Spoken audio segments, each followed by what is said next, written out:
Good afternoon. Thank you for that wonderful introduction, and thank you for the invitation to come and have a few expressions on the life of Dr. King, being that I'm from Atlanta and grew up not too far from the King House and Morehouse and all those kind of things. Thank you so much. To all the preachers present, our pastor, Della, and our moderator present. When I received the invitation to come and give brief expressions, I immediately began to ponder about what I would say about Dr. King. I thought and I thought and I thought and I thought and I thought, and it kept me up at night, and I thought some more. And as a true Baptist preacher, the Lord took me to the Gospel of Luke chapter 10, and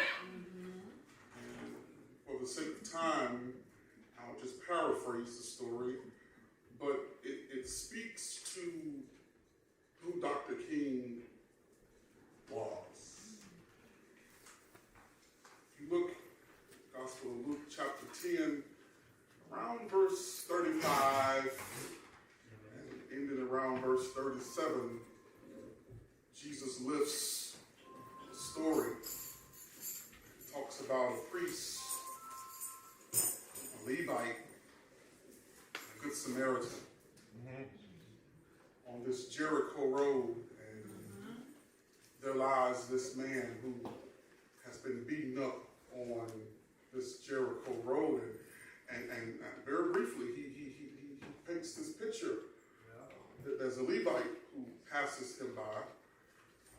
There's a priest that passes by first, Levite second, and then there comes a good Samaritan.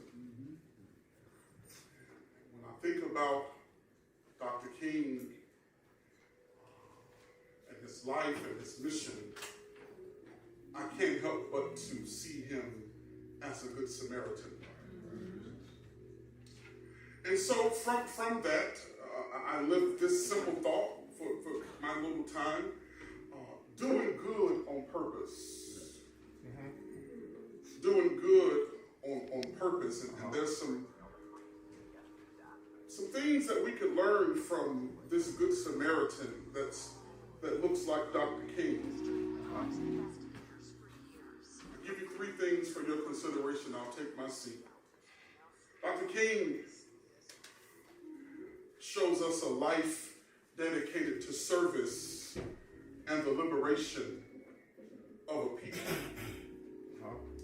that has been marginalized, oppressed, forgotten about, downtrodden, overlooked, and considered less than.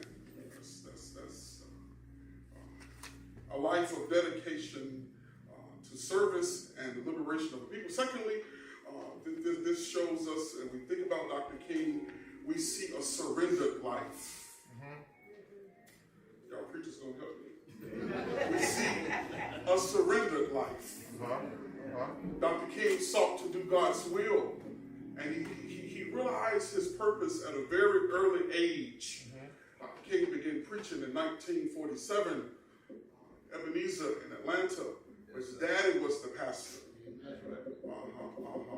Third thing, and I'm out of your way, I'm not speaking for the hour. The third thing we see in Dr. King's life is a relentless witness.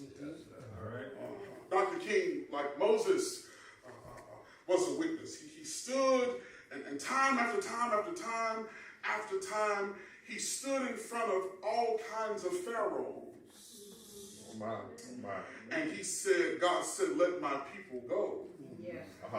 Let my people go so that our communities will be safe. And Yes, sir. let my people go so that police brutality would come to it. Let my people go.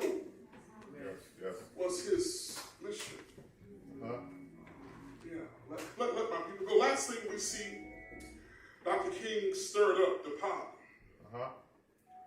Yes, Dr. King stirred up the pot and he challenged systems. So my question to you as I take my seat, I think I'm in 7 minutes. Sir. Where do you fit into this narrative? My mind. Shall you be the priest? My mind. The Levite? Or the Good Samaritan? Yes, sir. Yes, sir. You decide.